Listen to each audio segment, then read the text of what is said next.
नमस्कार, अर्थनीति में आपका स्वागत है। मैं हूं सोनिया सिंह। इस कार्यक्रम में हम सरल भाषा में उन आर्थिक मुद्दों की बात करते हैं जिनसे होता है आपका सरोकार। बकाया समायोजित सकल राजस्व यानी एजीआर पर सुप्रीम कोर्ट के निर्णय से लगे झटके के बाद सितंबर तिमाही में भारती एयरटेल और वोडाफोन आइडिया दोनों बड़ी कंपनियों का मिलाकर घाटा भी 74,000 करोड़ रुपए के पार चला गया। इसके बाद से दूरसंचार क्षेत्र लगातार सरकार से राहत देने की मांग कर रहा था। इसे संज्ञान में लेते हुए सरकार ने स्पेक्ट्रम नीलामी की किस्त को 2 साल के लिए टाल दिया है। इससे इन कंपनियों को करीब 42,000 करोड़ रुपए की राहत भी मिलेगी। इस बीच टेलीकॉम कंपनियों ने अपनी कॉल और डेटा की दरों को 1 दिसंबर से बढ़ाने का ऐलान कर दिया है। टेलीकॉम इंडस्ट्री में चल रही इस हलचल और अर्थव्यवस्था पर इसके असर पर चर्चा करेंगे आज की अर्थनीति में।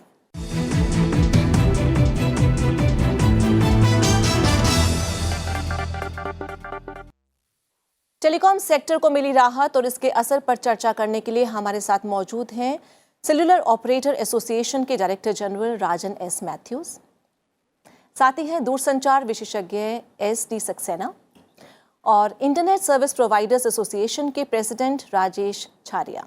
स्वागत है आप तीनों का। राजन, आप बताएं कि सरकार ने अपना बड़ा दिल दिखाया है और स्पेक्ट्रम देनदारी के लिए 2 साल का स्थगन दिया है। क्या इसका सकारात्मक असर देखने को मिलेगा? So I think the industry has asked for a package of items. There's no one single item that's going to address the overall issues of the industry.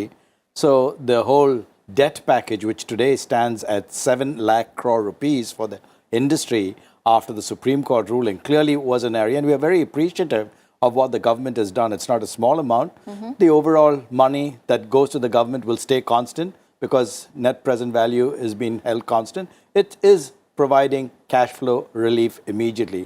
The bigger problem that we have is this whole problem of adjusted gross revenue, which the court has ruled obviously in the favor of the DOT.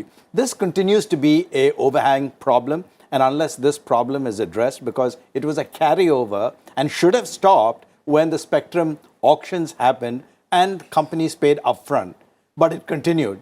So we have this double taxation, double hit on the industry. And so this is the other area that we are looking for the government to take a decision and help the industry. AGR पर भी आएंगे और आप लोगों ने petition भी अब डाली है, उस सब पर भी चर्चा करेंगे। सक्सेना जी, आप बताएं कि जो आज की टेलीकॉम बाजार की स्थिति है जी, और क्या लगता है कि जो ये विकट स्थिति बन गई या विकराल रूप आ गया इसका, क्या हुआ, क्या इतनी बुरी हालत क्यों हो गई? कस्टमर्स बहुत ज्यादा हैं, लगातार बढ़ रहे हैं, लोगों के पास 2-2 फोन हैं। जी जी, क्या वजह हुई? देखिए, जो सबसे बड़ी वजह हुई वो प्रतिस्पर्धा की हुई है। जो कंपटीशन था उसने क्या किया कि दरों को इतना कम कर दिया। मैं हमेशा कहता है, दरों के मामले में मैंने बहुत काम किया है, मेरा जीवन बीता है दरों को तय करने में। मैं हमेशा कहता रहा था कि देखिए, दरों को इतना कम मत कीजिए। करीब करीब फ्री में, मतलब बिना किसी कीमत के आप अगर सुविधाएं देंगे तो फिर पैसा कहाँ से आएगा? अपने आप में ये एक बहुत बड़ी विडंबना है। एक तरफ तो इतना व्यापार बढ़ रहा है, इतने कस्टमर बढ़ रहे हैं, 100 करोड़ से ऊपर जो है टेलीफोन उपभोक्ता हैं, परंतु पैसा नहीं आ रहा आपके पास में। और पैसा इसलिए नहीं आ रहा कि उस समय प्रयास ये था कि ज़्यादा से ज़्यादा उपभोक्ता मैं ले लूँ। प्रत्येक कंपनी ये चाहती थी और उसमें उनको एफडीआई मिलता था, विदेश से उनके ऊपर निवेश होते थे। इन सब को सोचते हुए वो करते रहे। लेकिन टेलीकॉम में जो सबसे बड़ी चीज़ है वो ये है कि उपभोक्ता कितना पैसा देता है। एक बड़ी भारी गलती हो गई, मैं समझता हूँ, इंडस्ट्री से। और आज की जो स्थिति है, मैं उससे बहुत दुखी हूँ, क्योंकि मैंने देखा, मेरा जीवन बीता है टेलीकॉम में, दूरसंचार के क्षेत्र में। मैंने देखा दूरसंचार ने इस देश में बहुत ज़्यादा प्रगति ला दी, बहुत ज़्यादा दूरसंचार का योगदान है इस देश के विकास में। और अब इतने सब के बाद में भी, जैसे वो कहते थे ना कि जो मुर्गी सोने का अंडा देती है वही जबे हो जाती है, तो ये ऐसी स्थिति आ गई है। तो एक बात तो मैं कहूँगा कि ये बड़ा सराहनीय कदम है सरकार का कि 42,000 करोड़ की छूट दी है उन्होंने। दूसरा, जो जहाँ सरकार के सामने भी बड़ी कठिन परिस्थिति ये है कि जब सुप्रीम कोर्ट ने एक आदेश दे दिया है तो उसकी अवमानना या उसका उल्लंघन सरकार कर नहीं सकती। उसमें जो एक मांग ये दी गई है कि भाई जो पेनल्टी है, जो इंटरेस्ट आप लगा रहे हैं उस पर डिले पे, उसको आप मत लीजिए। लेकिन शायद सरकार के लिए ये बहुत कठिन होगा, क्योंकि सुप्रीम कोर्ट का आदेश है। या तो सरकार को सुप्रीम कोर्ट के पास जाना पड़ेगा या पार्लियामेंट के पास जाना पड़ेगा। और क्योंकि ये उद्योग जो है सबसे महत्वपूर्ण उद्योग है, मैं समझता हूँ शायद सरकार को पार्लियामेंट के पास जाना पड़े उसकी अनुमति लेने के लिए। एक तो ये बात है जो मैं कहना चाहता हूँ। एक आशा की किरण बड़ी अच्छी आई है कि कंपनियां जो हैं उन्होंने अब ये मान लिया है कि उनकी दरें बहुत कम है, तो वो टैरिफ को या दरों को अब बदल रहे हैं, बढ़ा रहे हैं थोड़ा सा। वो भी मुश्किल जाएगा क्योंकि उपभोक्ता अब चिल्लाएगा। उस पर भी बात करेंगे। इस बीच राजेश जी मौजूद है। राजेश, ये बताएं कि इंटरनेट सर्विस प्रोवाइडर्स, आपको कितना नुकसान हुआ है? अगर हम एजीआर की बात करें, सुप्रीम कोर्ट के आदेश की बात करें, क्या आप लोग भी इस सब में पिस रहे हैं जिस तरह से पहले बात हो रही थी, या फिर आपकी कोई और समस्या है? सोनिया जी, हमारी तो कोई समस्या शुरू से एक दूसरी समस्या थी, परंतु इस मालूम नहीं सुप्रीम कोर्ट के ऑर्डर में हम कहां से इंक्लूड हो गए ये पता ही नहीं चल पाया। कारण कि जो सुप्रीम कोर्ट का ऑर्डर था वो सिर्फ उन सर्विस प्रोवाइडर्स के लिए था जिन्होंने माइग्रेशन प्लान साइन किया था, परंतु हम सर्विस प्रोवाइडर जो आईएसपी सर्विस प्रोवाइडर है, जो छोटे छोटे गांवों में, छोटे छोटे डिस्ट्रिक्ट और शहरों में है, वहां पे इसकी आग कैसे पहुंची हम समझ ही नहीं पाए। हम तो एक तरह से हमें बड़ा सरप्राइजिंगली ये आदेश मिला कि आप पे भी ये सुप्रीम कोर्ट का ऑर्डर लागू होता है। हम लोग जो जितने भी प्लेयर्स हैं, जो जैसे आज हम ऑनरेबल प्राइम मिनिस्टर की बात करें डिजिटल इंडिया की, हम ऑनरेबल प्राइम मिनिस्टर की बात करें स्टार्टअप इंडिया की, स्किल इंडिया की और रूरल एंटरप्रेन्योर की, गांव गांव में ब्रॉडबैंड पहुंचाने की, ये अगर सुप्रीम कोर्ट का आदेश हमारे ऊपर लागू किया जाता है तो ये बहुत बड़ा धक्का होगा। कारण क्या है कि जब सुप्रीम कोर्ट ने डिमांड निकाली है वो 92 और 93,000 करोड़ की डिमांड निकाली है, जिसमें कि हम जितने आईएसपी, एनएलडी या आईएलडी इंक्लूड ही नहीं है। अगर हमारे लोगों को भी अगर इसमें इंक्लूड कर लिया जाएगा तो ये जो फिगर है 300,000 करोड़ से भी बहुत आगे निकल जाएगी। और इसमें बहुत सारे पीएसयू अननेसेसरी का फंस रहे हैं, जैसे पावर ग्रिड हो गया, डीएमआरसी हो गया, गेल हो गया, ऑयल इंडिया हो गया। तो इन सब पीएसयू का जो कोर टेलीकॉम सेक्टर नहीं है, या मैं कहता हूं जिनके पास टेलीकॉम लाइसेंस है, उनका जो बिजनेस है नॉन टेलीकॉम सेक्टर या नॉन लाइसेंस बिजनेस है, कम से कम उसको तो इंक्लूड नहीं करना चाहिए। क्योंकि जो भी इस पूरी की पूरी एजीआर की डेफिनेशन को कॉमन आदमी अगर पढ़ता है तो उसको लॉजिकली लगता ही नहीं है। उसको लगता है कि आप नॉन टेलीकॉम या नॉन लाइसेंस सेक्टर के इनकम को या रेवेन्यू को किस तरीके से आप एजीआर में इंक्लूड कर सकते हैं।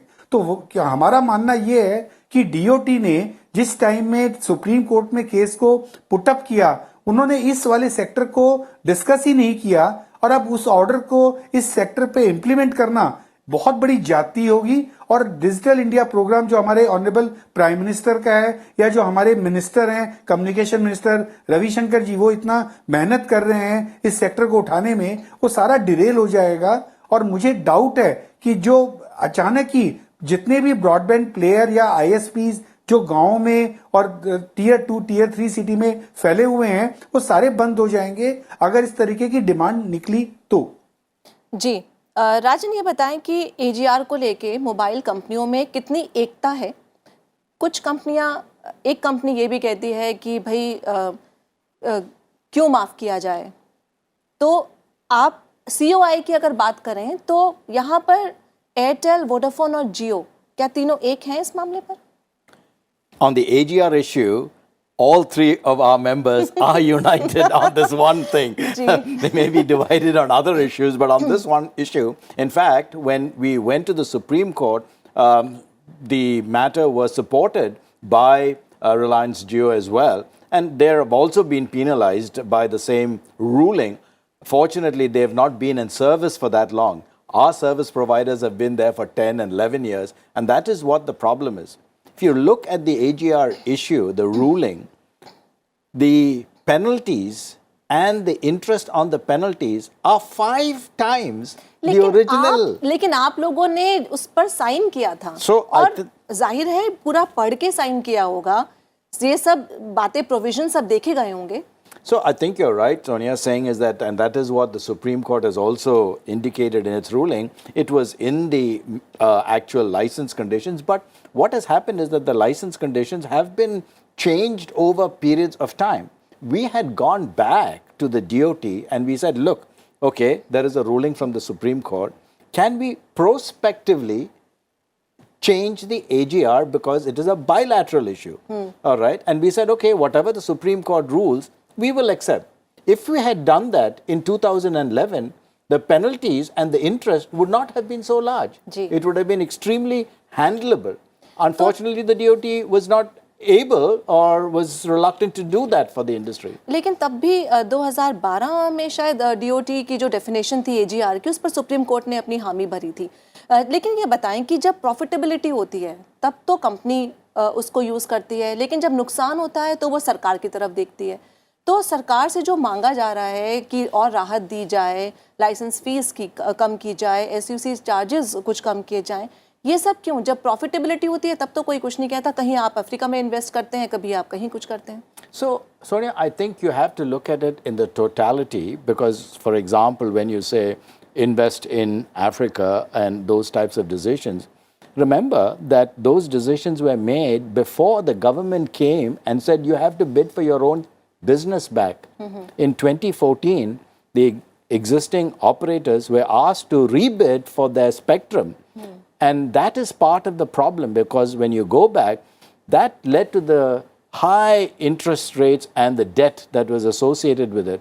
Now, we in the industry said in the rest of the world, once you're given spectrum, it's usually given to you in perpetuity. You don't have to rebid for it. In fact, in our original license condition, there was a 10-year extension period that we said you are well within your rights to give us. Government said no. So that was part of the beginning of the problem. Now, lots of people ask, why do you continue to go to the government? Why is the government? See, 30% of every rupee goes back to the government. The government does not reinvest it back into the industry. We are one of those industries the government takes its money on the top and then comes back and takes it at the bottom as taxes at the bottom. So you get hit with both, 30% or more from every rupee. So this is why we are going back to the government and saying, it originates there, please help us. तो सक्सेना जी, आप क्या कहेंगे कि जो हो गया पहले अब उसको ख़त्म किया जाए, क्योंकि ये एक बहुत इम्पॉर्टेंट इंडस्ट्री है भारत के लिए। डिजिटल भारत की बात होती है, पूरा बैंकिंग इस पर है। आप अपने स्टार्टअप्स की बात करते हैं, नई स्किल्स की बात करते हैं, वो सब कुछ ई कॉमर्स की बात करते हैं, सब कुछ टेलीकॉम से जुड़ा हुआ है। जिंदगी जुड़ी हुई है। तो आगे क्या रास्ता है इसका? क्या इसका हल होगा या फिर इसको एक्सटेंड कर दिया जाएगा और ऐसे ही रहेगा? देखिए, जो जैसे मैंने पहले निवेदन किया कि जो सुप्रीम कोर्ट का आदेश है वो सरकार के लिए माननीय हो जाता है, सरकार उसकी अवहेलना नहीं कर पाती है। एक ये बहुत बड़ा समस्या है सरकार के सामने। दूसरा जो एक समस्या है जिसको कि हमको समझना चाहिए, ये कंपनियां जो कह रही हैं वो तो ठीक है, लेकिन जब आप व्यापार करते हैं और किसी की देनदारी बनती है तो अपनी बैलेंस शीट में आप दिखाते हैं कि हमारी ये देनदारी है। वो पिछले 10 साल से आपने उसका कोई गणित नहीं की, आप ये मान के चले कि वो माफ़ हो जाएगा। तो एक तो ये बड़ी भारी समस्या है कि ये अकाउंटिंग की एक बहुत बड़ी गलती हुई है। अब एकदम से वो झटका लगा है, वो झटका नहीं लगता अगर कंपनियां उसका प्रावधान अपनी बैलेंस शीट में कर देती, वो नहीं किया गया। एक ये सच्चाई है। और उसके अलावा जो सबसे बड़ी सच्चाई कि आपने दरें इतनी कम क्यों की? इतनी कम दर करके आप अगर फ्री में दे रहे हैं तो फिर पैसा कहाँ से आएगा? उसका भी एक बिजनेस मॉडल जिसको कहा जाता है, जब आप व्यापार कर रहे हैं और लाखों करोड़ रुपया लग रहा है तो कहीं ना कहीं ये भी देखना पड़ेगा कि भाई उसमें से जो लागत लगी है उसको किसी तरह से राजस्व से भरपूर उसकी भरपाई भी की जाए। तो ये दो चीज़ें बहुत कमी रही हैं और ये मैं कह सकता हूँ, और ये मैं हमेशा से कहता रहा हूँ। लोग मेरा मजाक भी उड़ाते थे। मैंने कहा कि आगे जाके अर्थव्यवस्था में एक बहुत बड़ा संकट आएगा और इस समय वो संकट दिख रहा है मुझे। वो संकट क्यों दिख रहा है कि अगर ये एक कंपनी जिसके पास मान लीजिए कि उसको 55,000 करोड़ देना है, अगर वो पैसा नहीं दिया और बैंक में जितने बड़े उसके लोन हैं जो उसने जो ऋण लिए हुए हैं, तो वो एनपीए इतने बड़े हो जाएंगे कि बैंकिंग व्यवस्था ही लड़खड़ा जाएगी। तो इसलिए सोचना तो पड़ेगा, सरकार को भी सोचना पड़ेगा, कंपनियों को भी सोचना पड़ेगा। लेकिन इस समय जो सबसे बड़ा धर्म संकट ये है कि ये जो एजीआर का जो पैसा है वो अगर एकदम से लिया गया कंपनियों से तो कंपनियों के पास देने की कोई सामर्थ्य है नहीं जी। और सरकार को उसके बारे में बहुत ही ज़्यादा सहानुभूति पूर्वक एक निर्णय लेने पड़ेंगे। उसमें भी कंपनियों में मतभेद हैं। कुछ कंपनी कहती हैं कि अभी ले लेना चाहिए, एक कंपनी है जिसके पास बहुत कम है, तो वो तो सच्चाई है। लेकिन अगर आपने एकदम से, जैसे होता है कि लगान की तरह उसको वसूल कर लिया, तो वो बहुत गड़बड़ हो जाएगा। तो सरकार को, अब मैं समझता हूँ सरकार के पास भी अब विकल्प है नहीं। ये तो इस देश की जो लोकसभा है और संसद है, संसद को इस पे निर्णय लेना पड़ेगा। और मैं आपको एक और बात याद देना चाहता हूँ, जल्दी से खत्म करूंगा। 1999 में ऐसे ही एक संकट आया था, जब संसद ने एक निर्णय लिया जिसकी वजह से कि जो दूरसंचार का उद्योग था वो चल निकला देश में। तो ऐसी स्थिति है, और वो मैं समझता हूँ कि संसद के स्तर पर इसका कोई निर्णय होना चाहिए। क्रिटिकल डिसीजन ले सकते हैं जब क्रिटिकल सिचुएशन हो। चलिए छोटा सा ब्रेक यहाँ ले लेते हैं। ब्रेक के बाद राजेश जी के पास भी चलेंगे, जानेंगे रूरल इंडिया में क्या चल रहा है, वहाँ पर किस तरह की समस्या है, और साथ ही जानेंगे कि क्या दिसंबर से आपका मोबाइल फ़ोन का खर्चा बढ़ने वाला है। देखते रहिए अर्थनीति।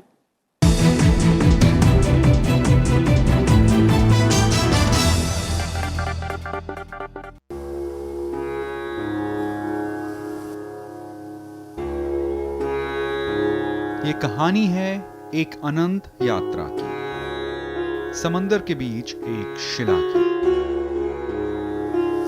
जिसने एक वैरागी को अपना लक्ष्य ढूंढने के लिए प्रेरित किया। एक राष्ट्रीय स्मारक जो प्रतीक है भारतवर्ष के वेदांतिक सिद्धांतों और आपसी समन्वय का। ये कहानी है एक सफर की, प्रेरणा की और उस सन्यासी की जो भारत के अंतिम छोर पर तपस्या के लिए आया और बतौर जगत गुरु बनकर लौटा।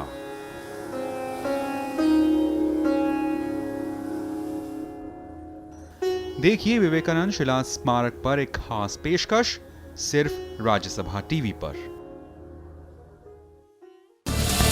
देखिए मेरे साथ देश देशांतर रात 8:30 बजे सिर्फ राज्यसभा टीवी पर।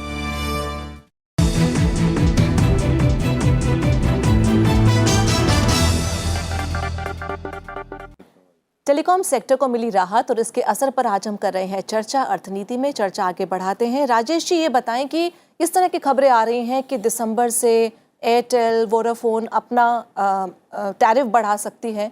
इंटरनेट सर्विस प्रोवाइडर्स की अगर बात करें तो आपके आरपू का क्या हाल है? कह रहे थे कि जब 2015 में इन कंपनियों का आरपू करीब 200 रुपये था, तब कंपनियां स्वस्थ थी, उसके बाद अब 126 करीब आ गया, तो प्रॉब्लम होनी शुरू हो गई।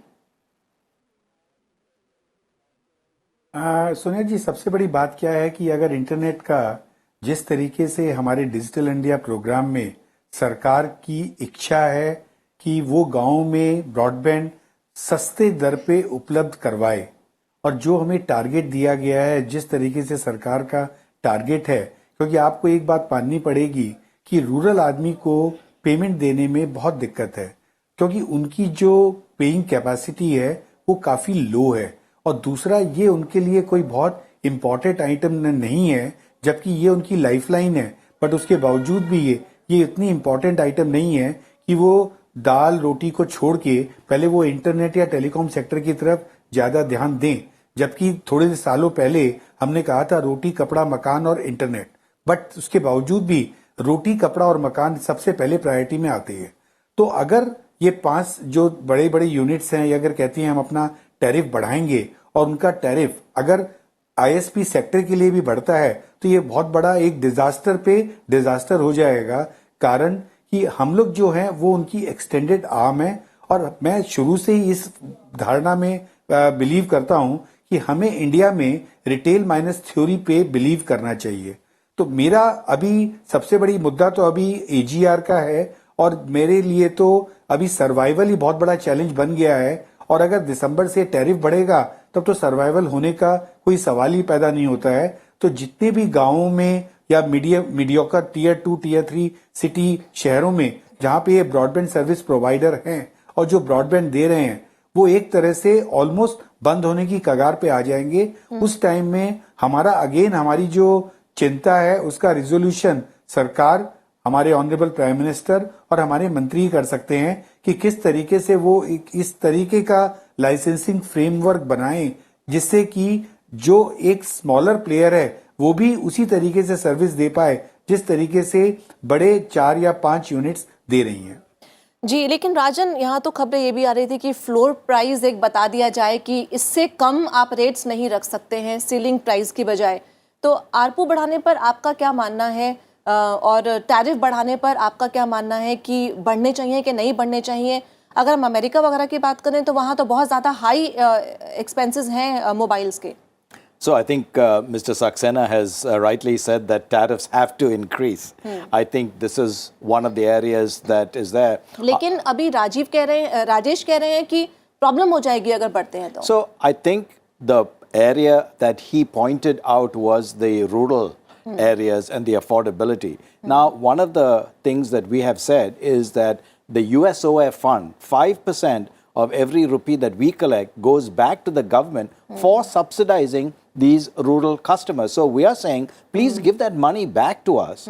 We can use it better than just going and sitting with the government. Because there is 35,000 crore rupees or some more than that sitting in the coffers of the government on USOF collections. तो वो universal service obligation जो fund है ये इसका क्या इस्तेमाल हो रहा है अभी?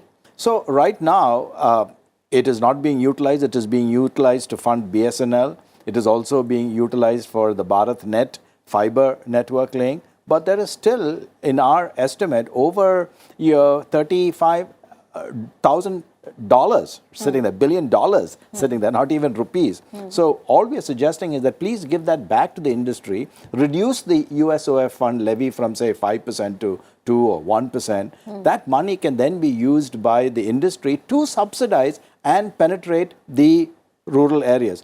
Increases in tariffs and all of that will go to other segments, right? It does not have to go to that rural area. So I think this is the way we can go forward. तो सक्सेना जी आपको क्या लगता है कि क्या ये सरकार को एक तरह से डराने के लिए या ऐसे से धमकाने के लिए ये बात बोली गई कि 1 दिसंबर से दाम बढ़ा दिए जाएंगे, क्योंकि पता है डिजिटल इंडिया है, दाम बढ़ाना सही नहीं है, बहुत सारे सेक्टर्स हैं जो इसी पर निर्भर हैं, और इसका क्या रास्ता क्या निकलता दिखते हैं? देखिए, एक तो जो जहाँ मैंने आपसे निवेदन पहले भी किया था, जो दरें हैं वो बहुत ही कम है, बहुत कम है। आप ये समझ लीजिए कि टेलीफोन कॉल तो अब बिल्कुल फ्री में होती है, मुफ्त में हो रही है। तो कहीं ना कहीं मिसयूज हो रहा है। हाँ, उसका मिसयूज हो रहा है। लोग बहुत ज़्यादा उसको, अब सड़क चलते भी मुझे तो बड़ी चिंता होती है कि लड़कियां सड़क पे चल रही हैं, लड़के भी वो अपना फ़ोन लगाए हुए हैं कान में, और वो मेरे हिसाब से बहुत ही खतरनाक बात है। कई बार एक्सीडेंट हो जाते हैं। तो इतना भी सस्ता करना, किसी चीज़ को बहुत ज़्यादा सस्ता करना भी ठीक नहीं होता है। तो एक जो मैं कहूँगा जो उचित मूल्य है वो तो निर्धारित होना चाहिए। जैसे उन्होंने कहा कि फ्लोर प्राइस होगा, जो कम से कम दरें हैं वो तय की जाएंगी, उसके ऊपर ले सकते हैं, उससे नीचे नहीं जा सकते हैं। और जो कहा जाता है कि 126 रुपये या 150 रुपये बहुत हैं, ये रुपया बहुत अधिक नहीं है। अब लोग जाके खाना भी जो खाते हैं आज, एक खाने की कीमत 50 रुपए पड़ती है जाके, एक सिगरेट की कीमत 10 रुपये है। फिर कहते हैं शौक की कोई कीमत नहीं होती है। तो फिर वो तो सब ठीक कहते हैं, लेकिन जब वहाँ खर्चा हो जाता है तो जो कनेक्टिविटी है उस पर क्यों नहीं खर्चा होता? और मैंने तो एक ये बात भी देखी थी कि जो गाँव से लोग आते हैं दिल्ली जैसे शहरों में या बड़े शहर में, कई बार मैंने देखा उन बेचारों को, वो खाना नहीं खाते लेकिन वो फ़ोन को रिचार्ज करा लेते हैं। तो जब ऐसी आवश्यकता है फ़ोन की तो दरें तो थोड़ी बढ़नी चाहिए, वरना अगर कंपनियां चलेंगी नहीं, अगर व्यापार ही नहीं होगा तो कोई क्यों लाखों करोड़ रुपए लगा के व्यापार करना चाहेगा? तो एक तो ये बहुत आवश्यक है कि आम आदमी को ये भी समझना चाहिए कि भाई इसकी कीमत है, और अगर उसका आकलन करें आप तो कई लाख करोड़ की सब्सिडी तो इन कंपनियों ने आम आदमी को दे रखी है। क्योंकि जब हमने BSNL में लैंडलाइन की जो दरें थी वो बिल्कुल शून्य कर दी गई, तो अब हर आदमी जो उसका उपयोग कर रहा है बिना पैसे दिए हुए, तो कहीं ना कहीं से तो लागत तो आ रही है ना। तो वो एक उन्होंने उनको छूट दी हुई है, तो दरों को तो बढ़ना चाहिए। एक तो ये बात है। दूसरी जो एक बहुत बड़ी बात है जिसको कि लोग भूल रहे हैं कि टेक्नोलॉजी बहुत तेजी से बदल रही है। तो जब टेक्नोलॉजी बदल रही है तो नई टेक्नोलॉजी लाने के लिए पैसे की भी जरूरत पड़ेगी। तो वो कहाँ से आएगी लागत? वो जो आपका जो कैपिटल लगेगी वो कहाँ से आएगा? तो उसके बारे में भी विचार करना चाहिए, और सरकार को भी सोचना चाहिए कि जो स्पेक्ट्रम वगैरह है जिसके के लिए बहुत ज़्यादा लोगों को, कंपनियों को लागत देनी पड़ती है, उसमें भी कहीं ना कहीं छूट होनी चाहिए। क्योंकि बहुत ज़्यादा स्पेक्ट्रम अगर आप चार्ज कर लेंगे तो अंत में उपभोक्ता को कहीं ना कहीं से वो देना पड़ेगा। जी, आप कुछ कह रहे हैं? Sony, one of the things that is coming up in terms of the rural issue is that increasingly the government is saying all transfer payments is going to go through the bank. And if a person has to access the bank and Needs. you can't go to the bank. So I think this is a fundamental right now that even the Supreme Court has said these are things that are the right of the consumer. So while we are talking about affordability, there are ways to continue providing affordable services at the same time looking at other segments, enterprise subsidy segment. दी जा सकती है। Rural we subsidy. can look at Rural all of these. subsidy can be provided. Yes. तो राजेश जी चलिए ये बात हो गई है कि रूरल सब्सिडी दी जा सकती है तो आपकी प्रॉब्लम सॉल्व हो जाएगी वहां की। लेकिन चलिए ये बताएं कि एक नहीं सोनिया एक बात बताइए जी। हम जब रूरल की बात कर रहे हैं रेट की 18% जीएसटी ब्रॉडबैंड मैं के ऊपर GST पर ही आ आप रही थी। चार्ज कर रहे हैं। अगर आपने हाँ तो वो 18% अगर सरकार चार्ज कर रही है और सरकार एक हैंड से कह रही है कि ब्रॉडबैंड हमें रूरल ब्रॉडबैंड को बढ़ावा देना है और दूसरी तरफ से वो कह रही है कि 18% आपको जीएसटी भी देना पड़ेगा, तो ये अफोर्डेबल कहां से हुआ? जी इस बीच ये भी बात चली थी कि जो जीएसटी में आईटीसी रिफंड्स हैं आप उनको हमारे स्पेक्ट्रम फीस के साथ कोऑर्डिनेट कर लीजिए, स्वैप कर ली तो क्या आपके भी आईटीसी रिफंड्स हैं क्या? इस पर आप कुछ बोलना चाहेंगे? नहीं इस मामले में तो मैं कुछ नहीं बोलना चाहूंगा। सबसे पहले तो हम मरे हुए हैं एजीआर की डेफिनेशन से और मरे हुए हैं अगर डीओटी ने ये सुप्रीम कोर्ट का ऑर्डर हम पे इम्प्लीमेंट किया तो। अब आप एक खुद ही एक देख लीजिए कि डीएमआरसी दिल्ली मेट्रो रेलवे अगर अपने कम्यूटर को टिकट बेच रहा है वो 8% लाइसेंस फी इसलिए देगा उसके ऊपर भी कि कारण कि उसने एक एनएलडी लाइसेंस लिया हुआ है अपने सारे स्टेशनों को कनेक्ट करने के लिए। अब मैं रूरल की बात करता हूं, जो रूरल एंटरप्रेन्योर होता है जब वो अपनी एक ऑप्टिकल फाइबर डालता है उसी ऑप्टिकल फाइबर पे वो इंटरनेट भी देता है, उसी ऑप्टिकल फाइबर पे वो केबल ऑपरेशन भी देता है, उसी ऑप्टिकल फाइबर पे वो टेलीफोनी भी देता है। तो अगर वो अलग अलग कंपनियां बनाने लग जाए तो वो कंपनियों को मेंटेन कर ही नहीं सकता। तो वो क्या करता है कि एक ही कंपनी में सारे प्रोडक्ट एक ही साथ एक ही केबल पे देता है। तो ऐसे में डीओटी को और सरकार को चाहिए कि वो इस इशू को समझे और वो इस चीज में छूट दे कि भाई जो आपके टेलीकॉम सेक्टर या लाइसेंस की हमारी रेवेन्यू है उस पे वो अदर इनकम पे एजीआर चार्ज करे, बट जो कम से कम जो ऐसी सर्विसेज हैं जो कि उसके साथ हम दे रहे हैं और जो टेलीकॉम में इंक्लूड नहीं होती या जो लाइसेंस का पार्ट नहीं है कम से कम उनको तो इंक्लूड ना करें एजीआर की डेफिनेशन में। जी 30 सेकंड्स में राजन मेरे को आपका यह जवाब चाहिए कि टावर कंपनीज की भी खबर आई है कि वो कह रही हैं कि कंपनियों को एजीआर वाले मामले में जो फीस ज़्यादा देनी पड़ेगी अगर तो उससे बचाने के लिए वो कुछ अपने जो उनके आर्टिकल्स हैं या जो रेंटल एग्रीमेंट्स हैं उनको वो रिवाइज कर सकती हैं। तो इस पर क्या सीओआई के पास खबर है? So one of the areas in the contracts is what we call the fixed contract. So which says that for a period in time, no matter what your revenue is, you are still obligated to pay the fees to the tower companies. Clearly, when your revenue is going down and you have to pay the higher fees, it does not make sense for the operators. So these are the contracts that have to be renegotiated to make sure that you can help the industry go through this period of consolidation and change. जी बहुत बहुत शुक्रिया आप तीनों का, आप studio में आए और अर्थनीति में आपने चर्चा की। तो जिस तरह से हमारे गेस्ट बता रहे हैं कि सरकार ने लाइफलाइन तो एक दी है ये राहत देकर, लेकिन जो भंवर है उससे तो सेलुलर कंपनियों को निकलना ही होगा। आप देखते रहिए राज्यसभा टीवी। Thank you.